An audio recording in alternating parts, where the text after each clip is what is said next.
एक बहुत अच्छी आपको 12 वर्षीय कोर्स चलता है। उस कोर्स में बहुत सफलता मिल रही है। कानपुर वालों से भी मेरा कहना है, महिलाओं से, पुरुषों से, आप लोग बहुत व्यस्त रहते हैं, स्वयं स्वाध्याय करने का इतना समय मंदिरों में नहीं पहुंच पाते। साधु संतों में भी आप बहुत दिनों तक वहां नहीं रह सकते।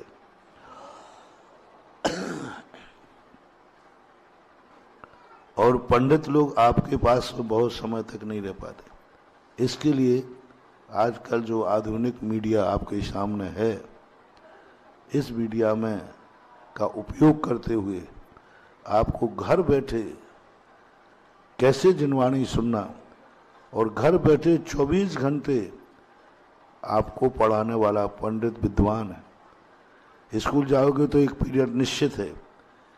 इस समय तो ऐसा है कि रात में जिसको समय किया वो रात में पढ़े, दिन में समय मिला वो दिन में पढ़े। लेकिन ये 12 वर्षीय कोर्स यदि तुमने पढ़ लिया तो जैन दर्शन का बहुतायत ज्ञान, एक लोग पूछते हम क्रम से क्या पढ़े, पहले हम काय का तो हमने 12 वर्ष का स्वाध्याय तैयार किया है श्रमण संस्कृति संस्थान के द्वारा, जिसमें यही रखा गया कि हर साल कितना पढ़ना, और 12 वर्ष के अंदर एक जैन दर्शन का मास्टर प्राप्त हो जाएगा। उसके लिए कोई नई टेक्नोलॉजी लेकर के आपके बहुत जो संस्थान सारे भारत में एक अपना आज बहुत सर्वोच्च स्थान, लोग एक कहने लगे सब भारत के सारे तीर्थ एक तरफ, सारे निर्माण एक तरफ, और सांगानेर से संस्थान जो विद्वानों को उत्पन्न करने की खान है वो एक तरफ, सारे भारत की प्रशंसा है। वैसे संस्थान के आज कोषाध्यक्ष हैं, जिस दिन खुला था उसी दिन से कोषाध्यक्ष हैं और आज तक चल रहे हैं। आपके लिए कुछ नई टेक्नोलॉजी लेके आए हैं, 5 मिनट इनको देकर के और अवगत कराएं। गुरुवर के आशीर्वाद एवं प्रेरणा से सुधा सागरम ऐप का शुभ आरंभ हो रहा है। इसके माध्यम से देश और विदेश, मैं रिपीट करता हूं, देश और विदेश के सहधर्मी सांगानेर संस्थान के अनेकानेक धर्म प्रभावना के अंगों का लाभ ले सकते हैं। वह अंग इस प्रकार हैं, संक्षेप में, महाकवि आचार्य ज्ञान सागर महाविद्यालय एवं छात्रावास, संत श्री सुधा सागर बालिका महाविद्यालय एवं छात्रावास। यहाँ पर 11वीं से लेकर ग्रेजुएशन 3rd ईयर तक समाज के द्वारा उपलब्ध साधनों से हर चीज निशुल्क है, और ये विद्वान बनकर के अपने घर को, समाज को और देश को बहुत ही ज्यादा अपना योगदान दे रहे हैं। इसी क्रम में तीसरी धर्म प्रभावना है 12 वर्षीय स्वाध्याय पाठ्यक्रम, जो कि देश और विदेश दोनों जगह इसका लाभ लिया जा रहा है। हजारों में 20,000 से ऊपर इसमें रजिस्टर्ड हैं और विदेशों में भी हैं। चौथा है भारतवर्षीय श्रवण संस्कृति परीक्षा बोर्ड, जिसमें पाठशालाओं में आपके बच्चों को संस्कारित करने की जो तीव्र भावना है उसमें उपयोग किया जाता है। और हमारे यहाँ 500 से ज्यादा पाठशालाएं और करीब 20,000 से बच्चे इसमें रजिस्टर्ड हैं। धार्मिक शिक्षण प्रशिक्षण शिविर, ये भी देश विदेश में लगाया जाता है और लाखों लोग इस शिविर से लाभान्वित हो रहे हैं। धार्मिक पर्वों पर विद्वानों की व्यवस्था भी देश और विदेश में ऑनलाइन और ऑफलाइन दोनों माध्यम से की जा रही है। जैन आगम अनुसार विधि विधान, अनुष्ठान, अष्टानिका पर्व में सिद्ध चक्र विधान, प्रवचन आदि, वेदी प्रतिष्ठा, शिलान्यास, मुहूर्त, चक्रवर्ती विवाह, भूमि पूजन, घट यात्रा, भक्तांबर विधान, गृह प्रवेश, दुकान का नांगल, वास्तु शुद्धि विधान, पूजन, प्रवचन आदि के लिए योग्य विद्वान उपलब्ध रहते हैं। श्रवण संस्कृति स्नातक परिषद 700 से अधिक स्नातक जो श्रवण संस्कृति की सेना हैं, वे अपना आज योगदान दे रहे हैं। अखिल भारतवर्षीय श्रवण महिला महासमिति भारत, जो कि एक नया उपक्रम अभी जुड़ा है, वो भी महिलाओं को जोड़ करके धर्म प्रभावना के इन अंगों में सहयोग लेने की परिकल्पना है। संत श्री सुधा सागर पब्लिक स्कूल की एक केंद्रीय शिक्षा परिषद बनी हुई है, जिसमें अपने भारत में 7 पब्लिक स्कूल तो कम से कम आज की तारीख में क्रियान्वित हैं, जिसमें हजारों लोग बच्चे उसमें लाभान्वित हो रहे हैं और जैन धर्म का संस्कार भी पा रहे हैं। विद्या सुधा गुरु भक्त शिविरार्थी संघ भी इसमें जोड़ा गया है, जिससे कि ये गुरु भक्तों की अपूर्व शक्ति है, जो श्रवण संस्कृति की धर्म प्रभावना एवं रक्षा कर अपना महत्वपूर्ण योगदान दे सकती है। इसके लिए हमने ऐप पर एक फॉर्म बनाया है, तो जितने भी मैं अपने शिविरार्थी हैं उनसे निवेदन करूंगा वह उस फॉर्म को भरें और अपनी पूरी जानकारी यहां दें, जिससे कि धर्म प्रभावना के लिए आप भी अपना योगदान दे सकें। एक और उपक्रम गुरु के आशीर्वाद से हमने जोड़ा है, रोजगार प्राप्ति हेतु। श्रावक के गृहस्थ जीवन की आवश्यकताओं को पूर्ति हेतु यह नया संकलन करा जा रहा है, जिसके द्वारा हमारे उद्योगपति व्यवसायी उनको प्राथमिकता देकर अपने उद्योगों में रोजगार प्रदान करेंगे, जो हमारे से जुड़े हुए होंगे। क्योंकि बहुत जगह से मांग आती है कि हमें विद्वान चाहिए, हमें ऐसा अकाउंट्स के लिए चाहिए, टाइपिंग के लिए चाहिए। तो ये सबसे निवेदन है कि सब जैन इस फॉर्म को भरें जो रोजगार की अपेक्षा रखते हैं। अब मुख्य है 12 वर्षीय पाठ्यक्रम के संचालन को गति प्रदान करने एवं परीक्षार्थियों को समय समय पर पाठ्यक्रम से संबंधित महत्वपूर्ण जानकारी उन तक पहुंचाने के लिए सुधा सागरम ऐप का निर्माण किया गया है, जो कि प्ले स्टोर और एप्पल स्टोर से डाउनलोड किया जा सकता है, जिससे निम्न संबंधित जानकारी प्राप्त कर सकते हैं। 14 अप्रैल को वर्तमान सत्र 23-24 की परीक्षा तिथि निर्धारित की गई है। किसी कारणवश आप उस दिन परीक्षा नहीं दे पाते हैं तो आप 28 अप्रैल को भी परीक्षा दे सकते हैं।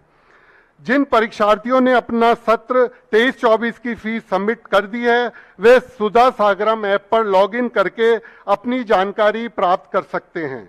लॉगिन करने के लिए आपका जो भी उस पर हैं, उनका यूजर आईडी और आपका व्हाट्सएप नंबर रहेगा और पासवर्ड भी आपका व्हाट्सएप नंबर ही रहेगा।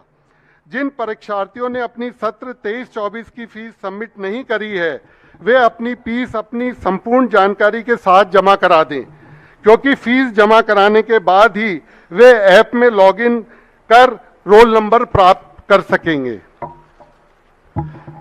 आप ध्यान रखें कि बिना रोल नंबर के केंद्र संयोजक आपको परीक्षा में सम्मिलित नहीं करेंगे, इसलिए अपना रोल नंबर प्राप्त करने की कार्रवाई पूर्ण कर लें। एवं जो परीक्षा केंद्र आपको आवंटित किया गया है, आप केवल उसी परीक्षा केंद्र पर परीक्षा देने के लिए मान्य होंगे। अगर आप लॉगिन करने में असमर्थ हैं तो आप ऐप पर 10 मार्च तक शुद्धि का एक फॉर्म दिया हुआ है, जिसके आप अपनी संपूर्ण जानकारी भर दें, जिससे वो जानकारी ऐप पर अपडेट कर दी जाएगी और फिर आप लॉगिन करने में उसमें सक्षम होंगे। आप व्हाट्सएप नंबर जो आपको सबको ज्ञात है और ईमेल पर भी अपनी जानकारी लिख करके भेज सकते हैं। ऐप पर ही आपको आपके रजिस्ट्रेशन नंबर ही प्राप्त हो जाएंगे। रोल नंबर आपको परीक्षा से पहले मिल जाएंगे, जब आपकी और आपके केंद्र की संपूर्ण जानकारी हमें प्राप्त हो जाएगी। ऐप के माध्यम से ही आप ऑनलाइन ग्रंथ ऑर्डर कर सकते हैं। आपका ग्रंथ ऑर्डर हमें ऐप पर प्राप्त होने पर आपको एक ऑर्डर कंफर्मेशन का तुरंत मैसेज जाएगा कि हमें आपका ऑर्डर प्राप्त हो गया है। जैसे ही हम उसे डिस्पैच करेंगे तो आपको ट्रैकिंग नंबर भी तुरंत भेज दिया जाएगा, जिससे आप ट्रैक कर सकते हैं कि ये मेरा पार्सल कहाँ है और कितने दिन में मेरे पास पहुंच रहा है। 10 मार्च तक आप अपना नया परीक्षा केंद्र भी बनवा सकते हैं अगर आपके यहाँ परीक्षा केंद्र नहीं है। आप अपने केंद्र के संयोजक से संपर्क कर लें, जिससे आपको सभी जानकारियां समय समय पर प्राप्त होती रहें। विदेश में रहने वाले व्यक्ति भी 12 वर्षीय पाठ्यक्रम के माध्यम से अपना स्वाध्याय प्रारंभ कर सकते हैं। उनके लिए ऑनलाइन माध्यम से परीक्षा की विशेष सुविधा रहेगी। वर्तमान में हांगकांग, सिंगापुर, अमेरिका आदि देशों के विद्यार्थी सुचारू रूप से अध्ययन कर रहे हैं। आप ऐप के माध्यम से सीधे ऑनलाइन लाइव कक्षाओं में समय सारणी के अनुसार स्वाध्याय कर सकते हैं, जिसमें रोज 7 क्लासेस रेगुलर चलती है हमारी। ऐप पर ही आपको लगभग प्रथम वर्ष से षष्ठम वर्ष की 650 से ज्यादा रिकॉर्डेड कक्षाएं उपलब्ध हैं। ऐप पर अगर आप जाएंगे तो रिकॉर्डेड कक्षाओं में आपको ये उपलब्ध होंगी। लालजी बेनाडा एवं अन्य उत्कृष्ट विद्वानों की ये क्लासेस उस पर उपलब्ध हैं। सुविधा अनुसार स्वाध्याय कर सकते हैं जब भी आपकी इच्छा हो। देश एवं विदेश के नए प्रथम वर्ष के विद्यार्थी सत्र 24-25 के लिए ऐप पर ऑनलाइन माध्यम से फॉर्म भरकर प्रवेश प्राप्त कर सकते हैं। आपको जानकर हर्ष होगा कि गुरु के आशीर्वाद से कन्नड़ भाषा की लाइव एवं ऑनलाइन कक्षाएं इसी 5 फरवरी से प्रारंभ हो गई हैं और इनकी भी समस्त रिकॉर्डिंग ऐप पर ही उपलब्ध है। देश विदेश में से अगर आप अपना सहयोग देना चाहते हैं तो मेरा यह निवेदन है कि जो भी ऐसे व्यक्ति हैं जो कन्नड़, मराठी, इंग्लिश, तमिल भाषा में अपने एक वो रखते हैं, तो वह अनुवादक एवं लाइव क्लासेस लेने के लिए हमें उन विद्वानों की आवश्यकता है। अगर आप अपना समय दे सकते हैं तो कृपया हमसे संपर्क कर लें। जो भी योग श्रावक हैं वे नैतिक शिक्षा का पाठ्यक्रम बनाने में भी हमारा सहयोग प्रदान कर सकते हैं। और श्रावक जो भी एक टीचर्स हैं और जो उसमें अपनी वो रखते हैं, वो पाठशाला का हम चाहते हैं कि संपूर्ण पाठ्यक्रम डिजिटल फॉर्मेट में बनाने में हमारा सहयोग करें, क्योंकि आजकल के बच्चे आधुनिकता में देखना चाहते हैं और उनको जो फिल्म देखते हैं, डिजिटल से मतलब है कार्टून में, फिल्म में, वो देखते हैं तो उनके मानस पटल पर वो छप जाती है। हम उनको 10 बार बताएंगे वो नहीं समझेंगे, एक बार देखने से वो समझ जाते हैं। इससे गुरु और दादा गुरु की तीव्र भावना जो रही है कि बच्चों को संस्कारित करें, वह जल्द ही पूर्ण हो सकेगी। आप अपने सुझाव ऐप पर फॉर्म्स में अथवा जाकर के उसमें भर सकते हैं और हमारे को सुझाव भेज सकते हैं। आपकी कोई परेशानी है वो हमें उस पर लिख करके भेज सकते हैं, व्हाट्सएप पे भी भेज सकते हैं और ईमेल पर भी भेज सकते हैं। आखिरी में कई बुजुर्ग ऐसे हैं जो हमारे को समाचार मिलते हैं 60 वर्ष से ऊपर होने के बाद उनको लिखने में कठिनाई होती है और वो ये चाहते हैं कि हम एग्ज़ाम नहीं देंगे क्योंकि उनको लिखने में दिक्कत आती है। तो हमने सभी संयोजकों को केंद्र के निर्देशित कर दिया है कि अगर कोई 60 वर्ष से ऊपर के बुजुर्ग यहाँ आते हैं आपके केंद्र पर परीक्षा देने, तो उन्हें समय अभाव के कारण परीक्षा से वंचित नहीं करें। उनको जो एक्स्ट्रा समय चाहिए हो वो उनको दिया जाए, लगभग 15 मिनट से 30 मिनट का। तो इसलिए वो डरे नहीं। बाकी गुरु के आदेश और इच्छा है। नमस्कार।